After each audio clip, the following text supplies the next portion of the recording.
자, 이어서 우리는 심화 강의 제2강이 되겠습니다.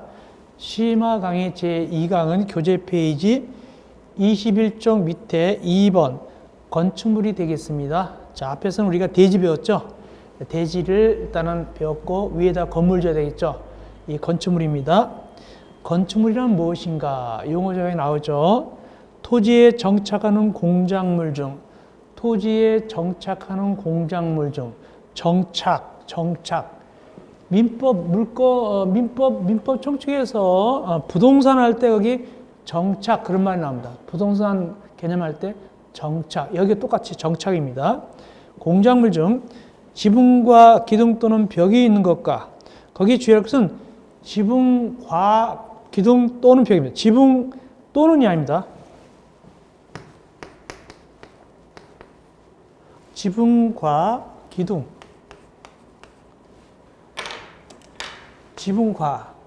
과입니다. 지붕 또는이나 지붕이나가 아닙니다. 지붕과입니다. 그걸 주의하셔야 합니다. 지붕과 기둥 또는 벽이 있는 것과, 그러니까 건축물이 되려면 지붕과 기둥, 지붕과 또보다 벽 이렇게 있어야 됩니다. 이에 따른 시설물, 부속 건물 같은 게 되겠죠. 또 지하나 고가의 공작물에 설치하는 사무소, 공연장, 점포, 차고, 창고 그 밖에 대통령이 하는 것. 즉 지하에 설치한 것도 역시 건축물입니다. 지하 창고, 지하 점포, 지하 차고, 지하 공연장 다 건축물이고, 또 고가 높은 곳에 있는 것, 높은 곳 위에 있는 것도 역시 고가에 설치하는 것도 역시 건축물이 되겠습니다. 지하 차고도 건축물입니다. 넘어갑시다. 이어서 22쪽. 건축법을 적용하지 않는 건축물. 이제부터 시험지 나올 만하네요. 거기 다음에 해당하는 것은 5가지는 건축물이지만 건축법을 적용하지 않습니다. 건축법을 적용하지 않는 경우입니다. 첫째, 문화재보호법상의 지정문화재나 임시지정문화재. 전에는 가지정문화재라는데 지금은 임시지정문화재라고 합니다. 두 번째, 철도 또는 궤도에 선로부지 않는 다음의 시설, 운전보안시설, 철도 선로 위나 아래를 가로지는 보행시설, 플랫폼, 급수, 급탄, 급유설 이런 거, 그 철도역에 있는 거 있죠? 이런 것도 역시 건축법 적용하지 않는다. 특별히 니은에 보니까 철도 선로 위나 아래로 가려지는 보행시설, 우리가 기차에서 내리면은 요즘 같은 경우는 보통 위로 올라가죠? 에스컬레이터 타고 위로 이렇게 가지고 건너가잖아요. 이렇게 이런 것 같은 거 다 건축법을 적용하지 않습니다. 다음 세 번째, 고속도로 통행로 징수시설. 고속도로 톨게이트에서 펴봤는데 그거. 네 번째, 컨테이너를 이용하는 간이창고인데 공장에서 쓰는 것입니다. 공장 용도로 써야 되고 움직일 수 있어야 돼요. 이런 것도 역시 건축법 적용하지 아니하고. 다섯 번째, 하천법에 따른 수문 조장실. 그러니까 하천에 무슨 보호 같은 거 있어. 거기 수문을 갖다 크게 만들어 놨습니다. 올라가고 내려가는 거. 기계로 조작하겠지만 이런 수문 조작실도 역시 건축물처럼 보이지만 건축법을 적용하지 않습니다. 시험지 나올 수 있습니다. 이거 최근까지도 나왔습니다. 1, 2, 3, 4, 5, 5가지 꼭 아시기 바랍니다. 잘 나옵니다. 이어서 공작물. 신고 대상 공작물. 공작물은 뭐냐? 일단 공작물은 거기 보니까 옹벽, 굴뚝, 광고탑, 고가수, 물탱크 같은 거 얘기합니다. 지하대피소, 그 밖에 이와 유사한 것을 공작물이라 부르는데 이 경우에 모든 것을 신고하는 것은 아니고, 모든 것을 신고하는 건 아니고 밑에 박스에 해당하는 경우 신고합니다. 밑에 박스에 해당하는 것만 신고하는데 누구한테 신고하냐니까 거기 보니까 특별자치시장, 특별자치도지사, 시장, 군수, 구청장한테 신고한다. 여기 특별자치시장은 세종시를 얘기하고 특별자치도지사는 제주도를 얘기합니다. 그 다음에 시장, 군수, 구청장에 신고한다. 앞으로 이 특별자치시장부터 시장, 군수, 구청장까지가 건축법에서는 거의 80%, 90% 나와요.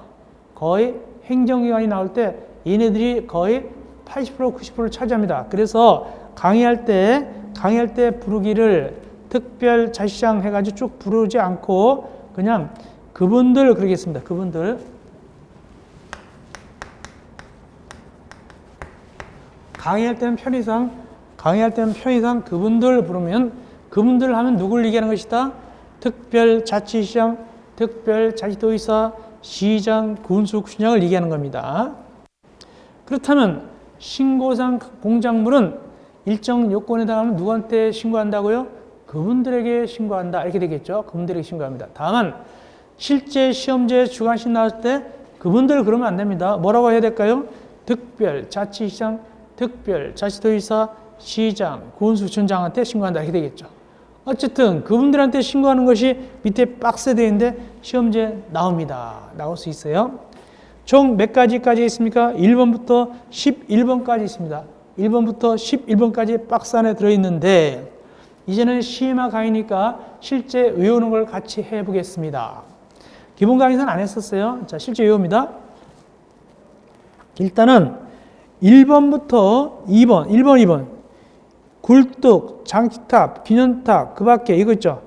1번, 2번, 요거 6m. 6m는 별도로 얘기하지 않는 건 6m입니다. 6m는 별도로 제가 얘기하지 않습니다. 별도로 언급하지 않는 건 6m입니다. 그렇다면 3번부터 언급하면 되겠죠? 광고딱, 광고판. 요거는 어떻게 외우면 되느냐? 3번. 4m 넘는 광고딱, 광고판. 즉, 광고판에다 이렇게 생각하세요. 사과 광고한다. 사제 광고한다. 예를 들어서 뭐 짝퉁 핸드백 만들어가지고 팔아서 죄송합니다. 사과합니다. 이렇게 사과한다. 사과 광고한다. 즉, 사과 광고에서 4m를 연상하면 되겠습니다. 그래서 3번에 광고딱, 광고판은 사과를 연서 4m를 연상하면 되겠고, 넘는 하고, 네 번째, 8m 넘는 고가수소. 이 고가수소는 어떻게 외우면 되냐?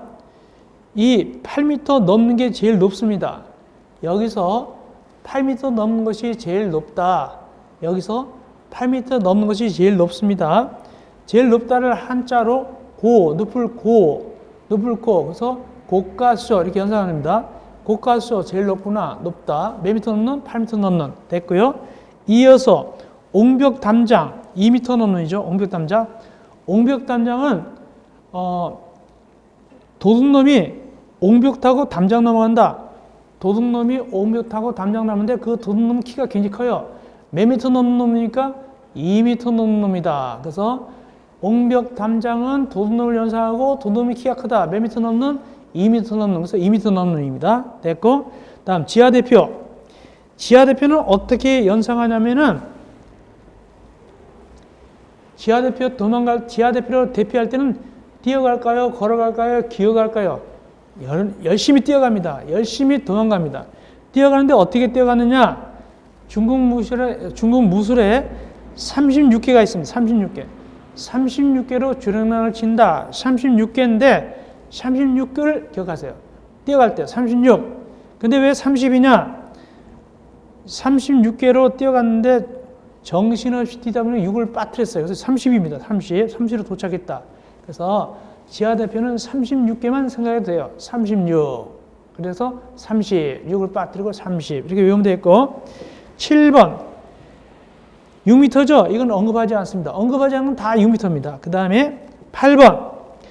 요건 주의하세요. 요거는 군대말로 뭐냐면 고문관이에요. 8번은 고문관이다. 뭐냐? 남들은 다 우양우 했는데 혼자 좌양자에서 가는 친구가 있어요. 우리 고등학교 때도 교류라는 게 있었고, 또 훈련소에서도 할 때 보니까 우양우 했는데 다들 우양우 하는데 혼자 좌양자가 저쪽 가는 친구도 있어요. 그러다 얼른 돌아오는 친구. 이런 친구들인데 여기는 8번은 뭔 얘기하냐? 다른 건 넘는인데 여기는 이하입니다. 8m 이하. 거꾸로 갑니다. 8m 넘는이 아니라 8m 이하다. 이 고문관은 특별 관리해야 돼요. 누군가 봐놔야 됩니다. 8m 이하니까 잘 나오니까 넘느냐 아니냐. 누군가 봅시다. 기계시 주차장, 철골 조립주차장, 그 다음에 거기 바닥면이 조립식이 아닌 것을 포함한다. 로서 외벽이 없는 거. 요거는 8m 이하구나. 고문관 8m 넘는 게 아니라 8m 이하다.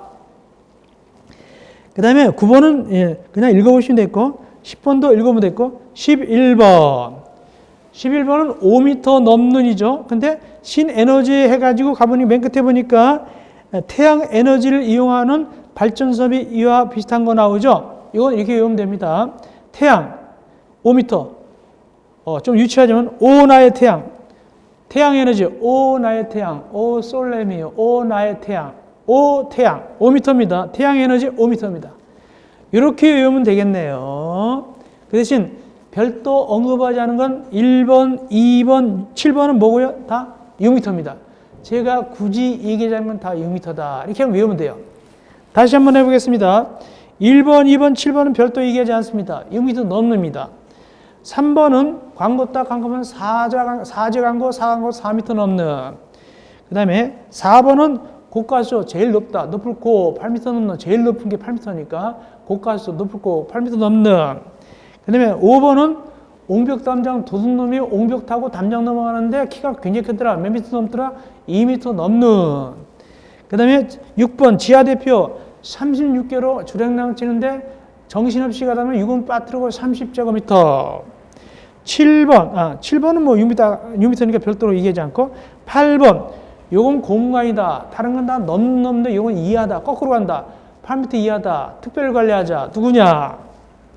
기계 주차장 및 철골 주차장으로서 외벽이 없는 것. 9번, 10번 읽어보고 만약 11번 태양에너지 온화의 태양 몇 미터? 5m 넘는 이렇게 외우면 되겠죠. 그리고 이기지 않은 거 1번, 2번, 7번은 다 6m 넘는이고 이렇게 하면 이 정도 공부하고 나중에 문제집 할 때 문제집에 두세 문제 들어있어요. 이거 그거 풀면 됩니다. 자, 공부하시면 되겠습니다.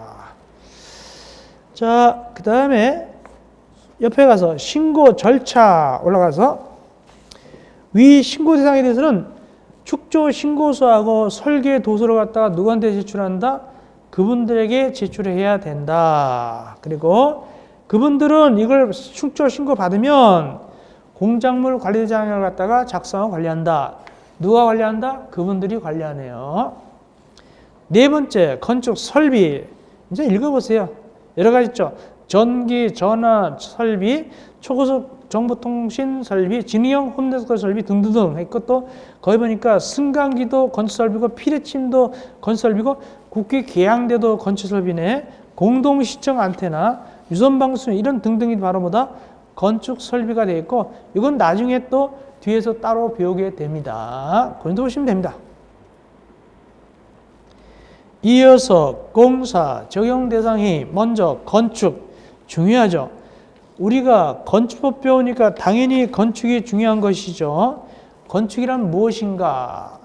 거기 네 가지가 나옵니다. 신축, 중축, 개축, 재축이 있습니다. 5가지가 있습니다. 신축, 중축, 개축, 재축, 이전 5가지가 건축이 되겠는데 일단 넓게 보고 설명드리겠습니다. 건축이란 어떻게 되냐? 건축은 중요하다. 왜? 건축 배우니까 건축을 알아야 되겠죠? 그렇다면 건축은 어떻게 지위를 차지하고 있느냐? 건축하고 비슷하게 놓는 놈들이 있습니다. 즉 여기 건축이 있고 또 하나 누구냐 하니까 대수원이 있습니다. 대수원. 또 하나 뭐가 있냐? 이렇게 용도 변경이 있습니다.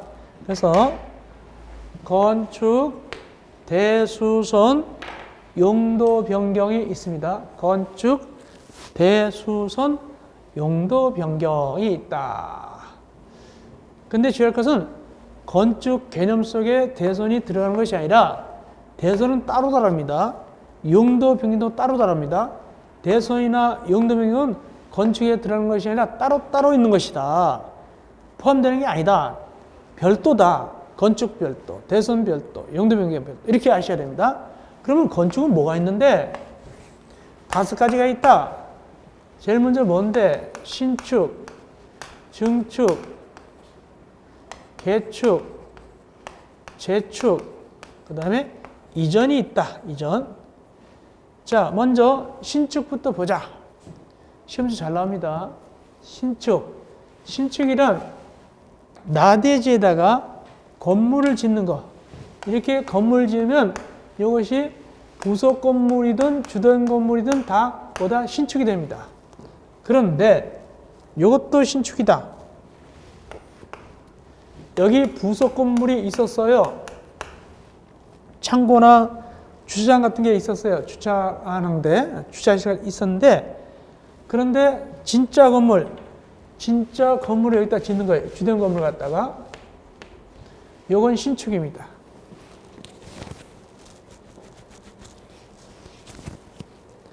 부속 건물이 있는 상태에서 주된 건물을 지으면 신축입니다.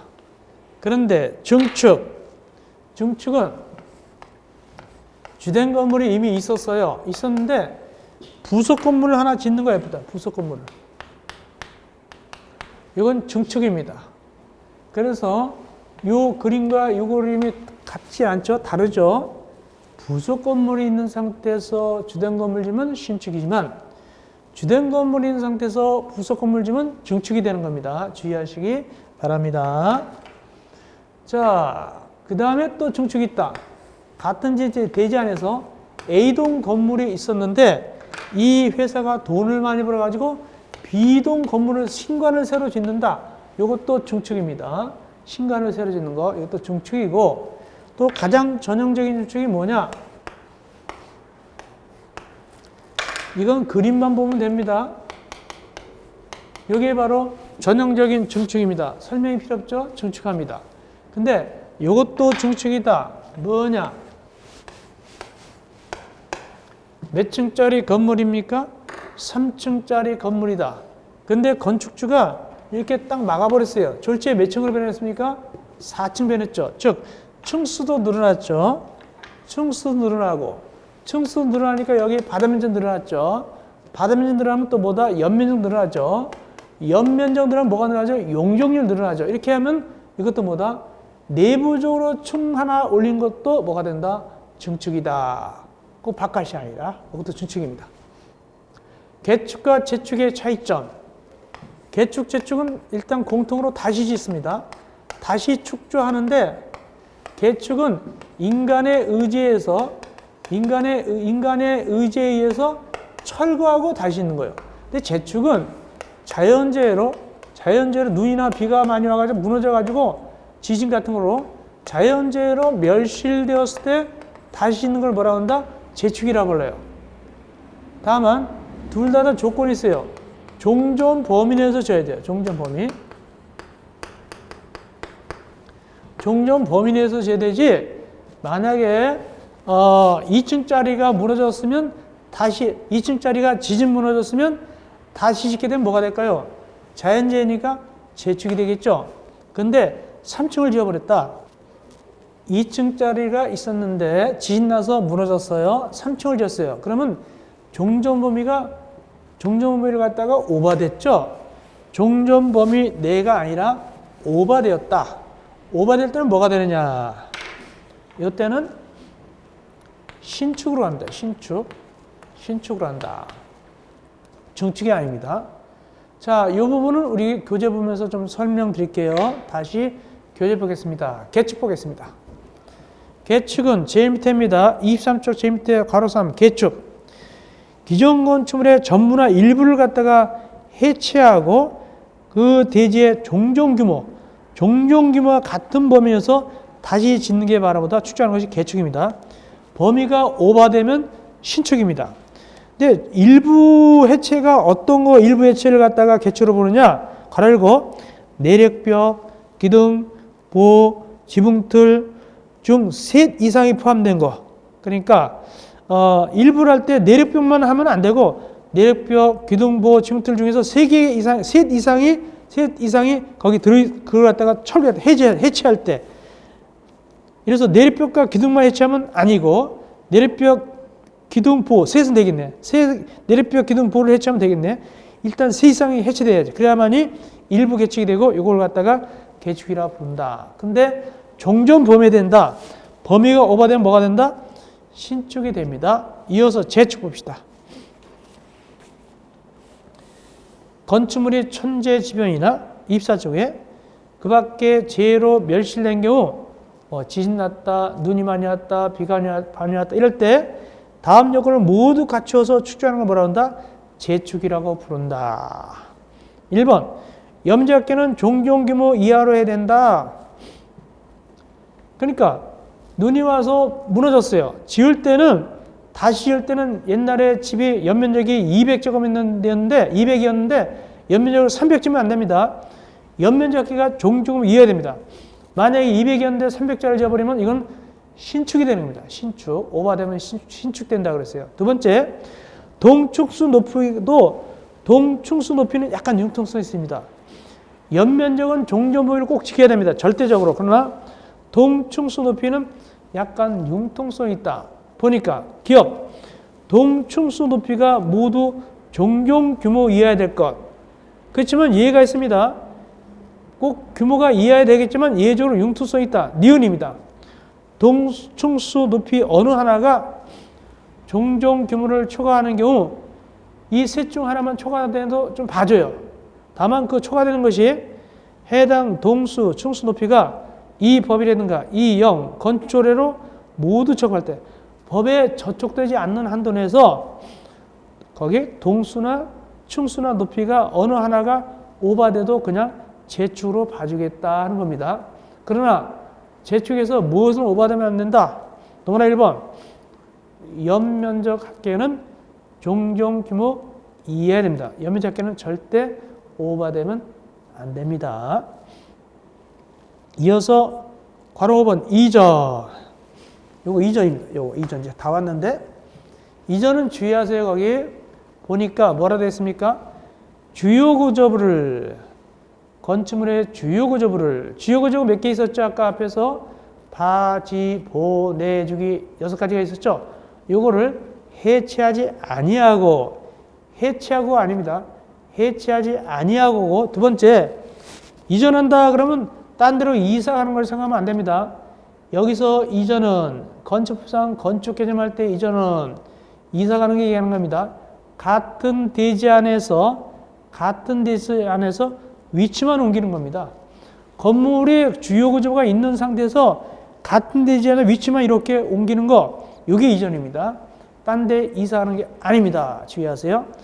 요거는 말장난문제 잘 나옵니다. 어떻게?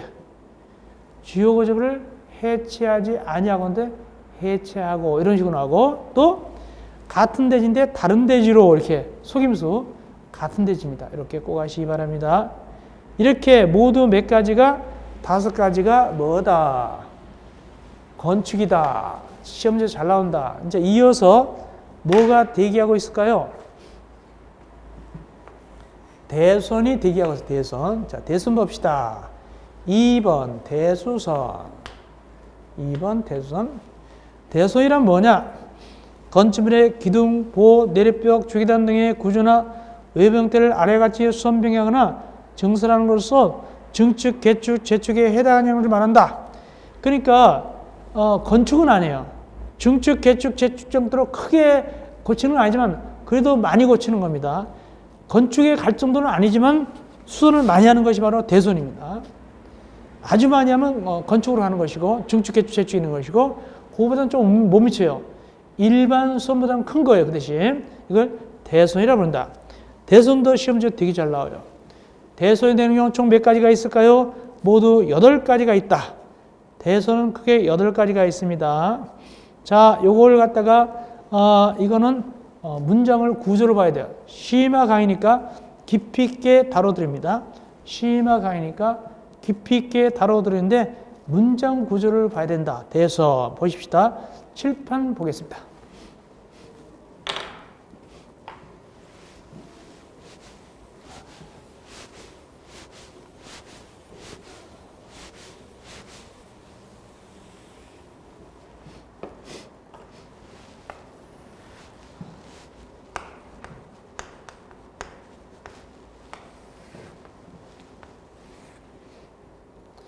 문장 구조 보면 앞에는 뭐가 보이냐면 거기 증설 또는 해체하거나 이렇게 합니다. 증설 또는 해체하거나 보통 앞에는 증설 또는 해체하거나 이렇게 나갑니다. 여기는 증설 해체. 뒤에는 수선 변경이 나옵니다. 수선 변경.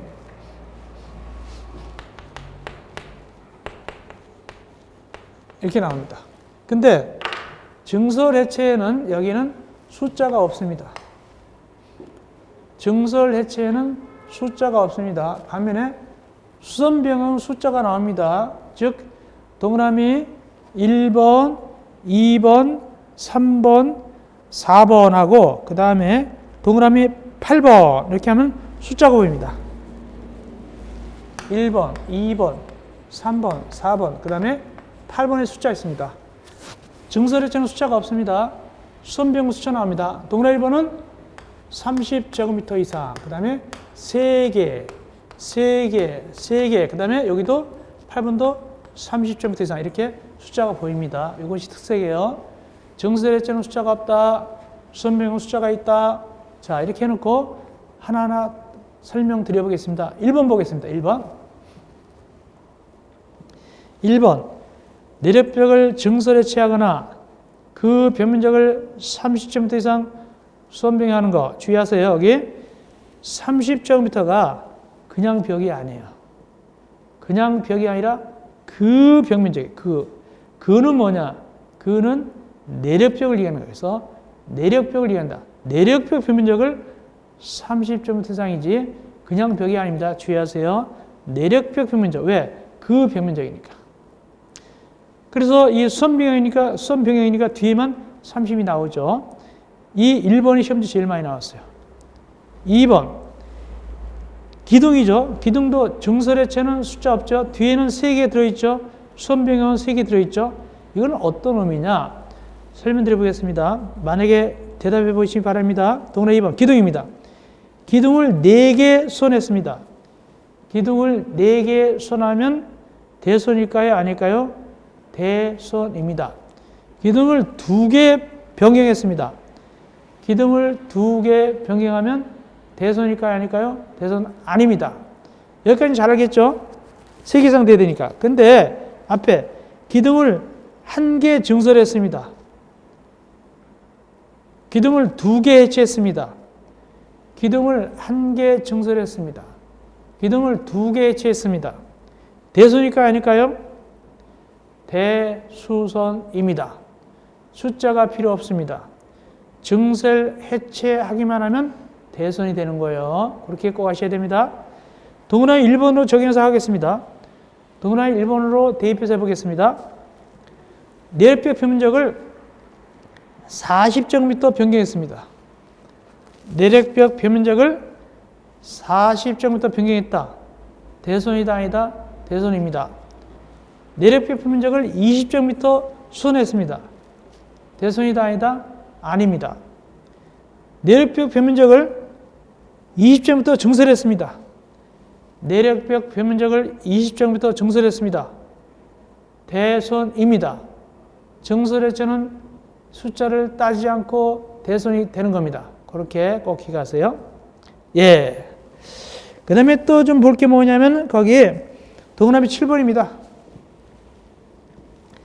다가구 간의 경계벽 또는 다세대 간의 경계벽을 증설해체하거나 수선변경하는 건데 7번은 뭐가 중요하냐? 7번은 연립주택이나 아파트는 해당 안 됩니다. 7번에 있어서 연립주택이나 아파트는 해당이 안 된다. 연립주택이나 아파트는 해당이 안 됩니다. 연립주택이나 아파트는 해당이 안 됩니다. 다음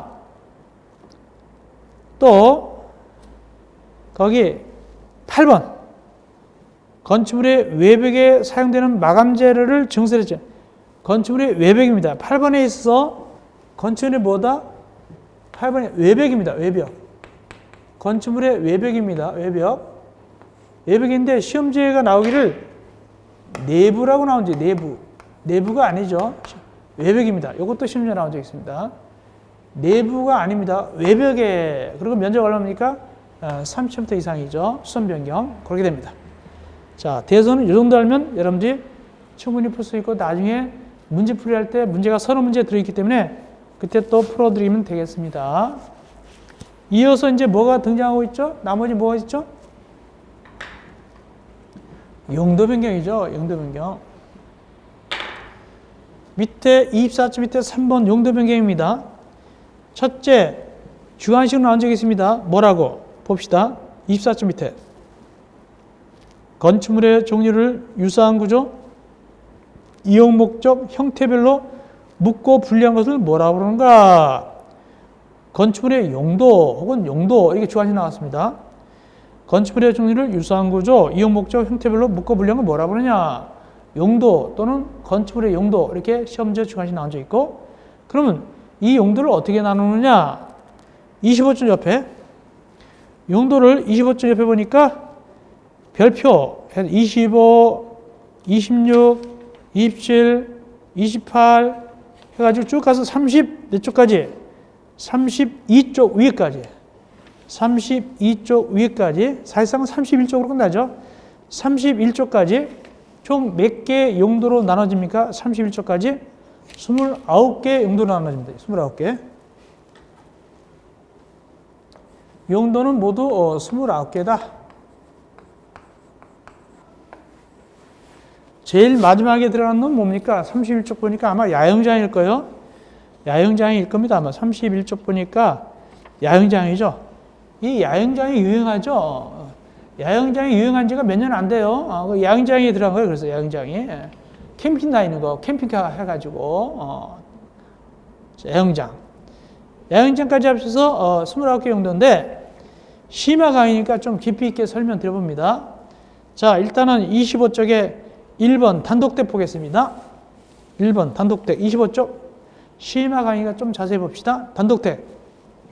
거기 단독택은 단독택인데 이상한 말이 뭐예요? 가로 열고 단독주택 형태를 갖춘 가정 어린이집, 공동생활 가정, 지역아동센터, 공동육아 나눔터, 작은 도서관 이런 거 이것도 뭐다? 단독택으로 봅니다. 그래서 이 단독택에 애들 조금 모아서 하는 어린이집도 있어요. 이런 것도 단독택입니다.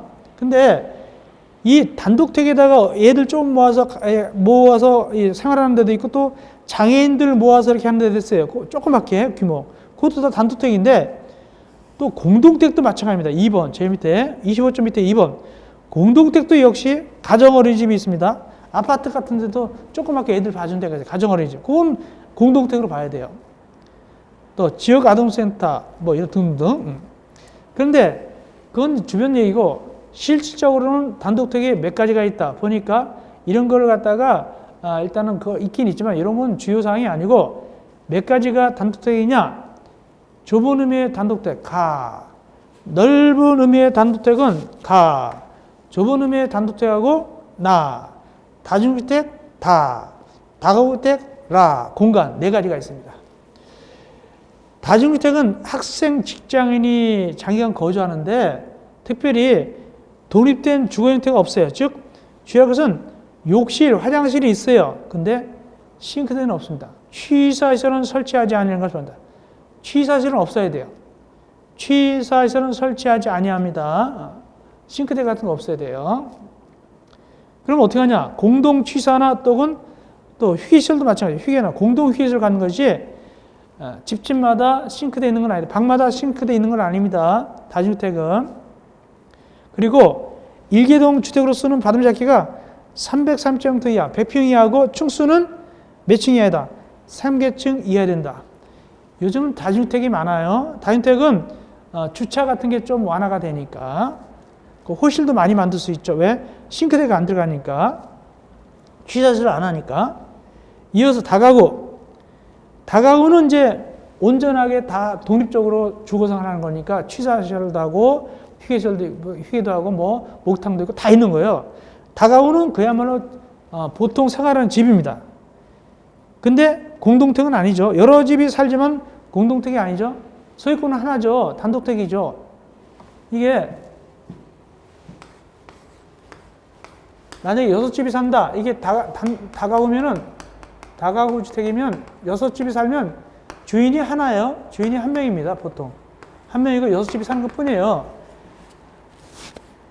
이게 만약에 공동택 같으면 주인이 6명이 되겠지만 다가구는 단독택이니까 주인이 1명이죠. 호실만 다를 뿐이지. 자, 어떤 조건이가? 주택으로서는 층수가 3계층 이하일 것. 지하층 빼놓고 3층 이하야 돼요. 그 다음에 1층 전부 또는 일부를 피로티 구조해서 주차장 상하고, 이건 나중에 얘기합시다. 다음, 두 번째, 1계동 주택으로서는 반도작계가 660제곱미터 이하일 것. 주차장 빼놓고 660제곱미터 이하일 것. 그리고 200평 이하일 것. 200평 이하이고, 세 번째, 19세대 이하가 거주할 수 있을 것. 단지 내 동별 합한 세대를 말한다. 동의 여러 개 있으면 다 합쳐도 19세대만, 19가구만 들어가야 되는 거예요. 이게 바로 다가구입니다. 다음, 공간. 공간은 무슨 뭐 총리공간 이런 공간이에요. 공간도 단독택으로 봅니다. 이어서 공동택. 여기 공동택은 4가지가 있습니다. 공동택은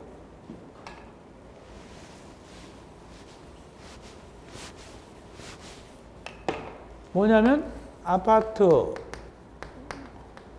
연립주택, 다세대주택,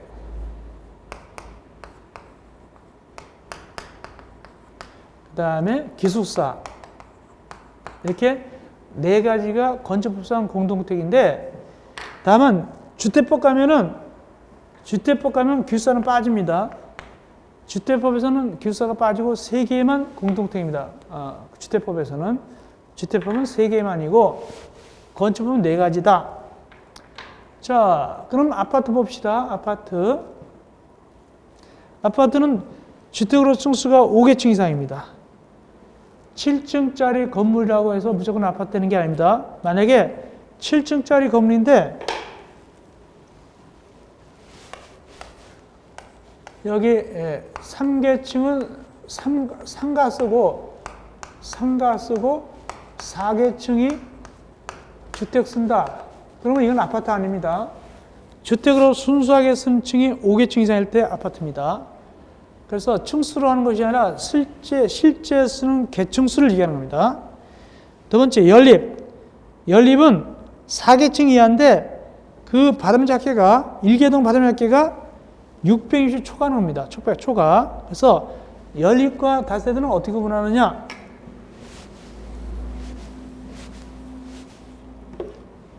연립과 다세대. 이 받음작계를 갖다가 1계동 다 합쳐가지고 받음작계를 다 합쳐서 660제곱미터 초과하면은 연립이고 660제곱미터 이하면은 다세대 주택입니다.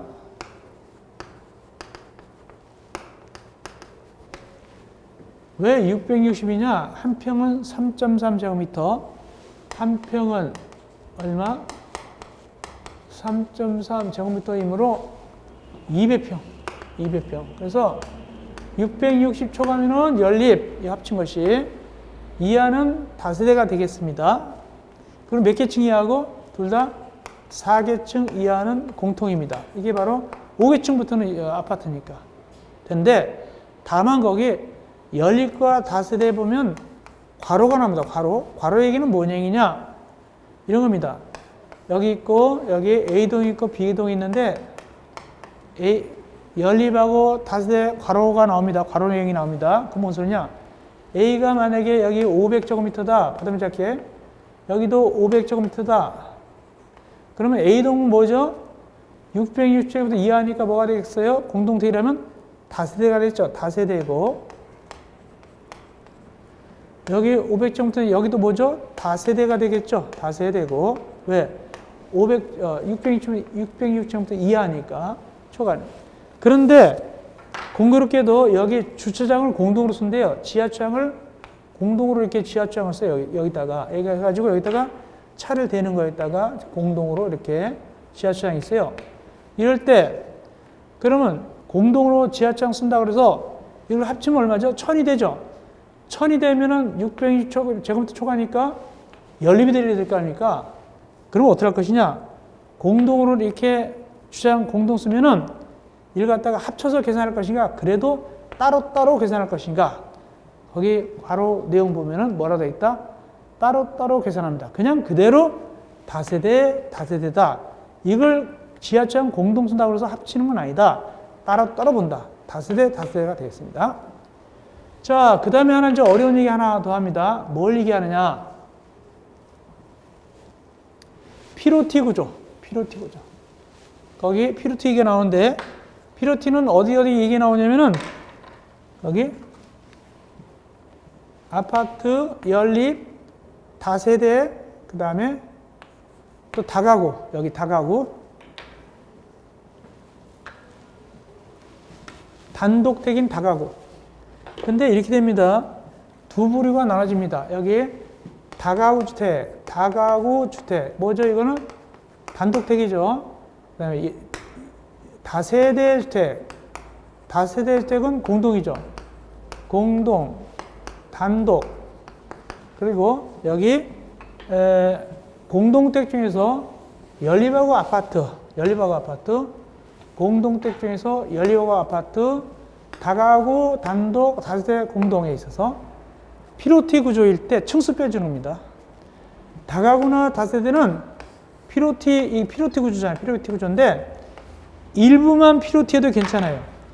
여기 이렇게, 여기는 피로티 구조인데 여기는 이렇게 경비실 쓰고 여기는 피로티예요. 그래서 피로티니까 뭘 갖다가 보통 피로티 보통 뭐로 하죠? 주자 같은 거 하죠. 이렇게 일부만, 얘네들은 일부만 피로티해도 요거 층수에서 빼줘요. 층수를 안 쳐요. 그 대신 일부 한다 해서 옆에 일부 남은 부분을 주택으로 쓰면 안 돼요. 주택으로 쓰면 안 되고 경비실 같은 거 써야 되죠. 위에 거는 당연히 주택이 되겠죠. 이렇게. 즉 다가구하고 다세대는 전부 피로티 안 해도 일부만 피로티도 층수를 빼준다. 다음 일부 남은 부분은 주택 아닌 걸 써야 된다. 이렇게 된 거죠. 아파트하고 연립의 피로티는 전부 피로티해야만이 층수 빼준다. 즉 이랬습니다. 이게 만약 아파트나 연립이다 그러면 이게 전부, 여기 전부를 갖다가 피로티를 써야 돼요. 전부를 갖다가 보통 주장 많이 쓰죠. 이렇게. 이럴 때 층수를 빼주는 거예요. 일부는 안 돼요. 여기는 일부가 되는 거예요. 아파트 연립은 전부만 되는 거예요. 전부만. 그걸 주의하셔야 합니다. 그래서 아파트 연립 전부만 피로티 할 때 층수 빼준다. 읽어드릴까요? 어디 나오냐? 거기 25쪽 2번에서 공동택 해가지고 가운데쯤 다만 가목이나 나목에서 층수를 산정할 때 가목이 뭐고 아파트고 나목이 뭐죠? 연립이죠. 그럴 때는 1층 전부를 피로티 구조로 하여 주차장으로 사용하는 경우는 피로티 분을 층수에서 제외한다. 아파트 연립은 전부 피로티에 층수 빼주는데 다만 다목에서 층수 산정할 때는 옆에 이어서 다목 뭐죠? 다세대죠. 다세대 층수 산정할 때는 1층 전부 또는 일부도 되는 거예요. 다세대는 전부도 되지만 일부를 갖다가 피로티 구조로 해도 역시 층수 빼준다. 다만 나머지 부분은 주택 외 용도로 쓰는 경우에 주택 외 용도 써야 주택 쓰면 안 됩니다. 그렇게 할 때 역시 층수에서 빼준다. 그리고 가나다라 즉 아파트부터 기숙사까지는 층수 계산할 때 지하층을 빼준다. 그건 당연하죠. 지하층 층수 빼주는 거니까. 그러면 이제 뭐 하나 남았죠? 다가구 남았죠. 다가구도 일부란 얘기가 나와야 되겠죠. 다가구도 일부란 얘기가 나온다. 즉 위에 다번 다가구 해가지고 단독택에 다가구 해가지고 괄호 1번 뒷부분 다만 1층 전부 또는 일부를 피로티 구조에서 일부도 되잖아요.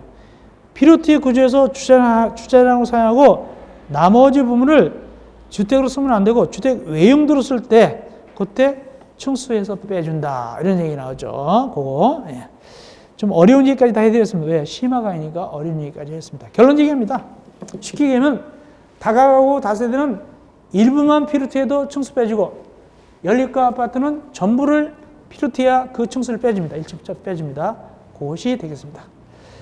그 다음에 25쪽부터 31쪽까지 29개의 용도가 있다고 했죠? 이걸 내는 경우가 있어요. 예를 들어서 이게 뭐 공동택이냐, 무슨 뭐 업무시설이냐, 또는 무슨 뭐 동물식물관리시설이냐, 이런 식으로 문제 내는 경우가 있어요. 근데 되게 많잖아요. 이걸 어떻게 달달 외우겠어요? 그래서 시험제 잘 나오는 것만 제가 모아놨습니다. 시험제 잘 나오는 것만 제가 모아서 놨는데 어디다 모아놨느냐? 오늘 보충자료 2021년 1월 7일 보충자료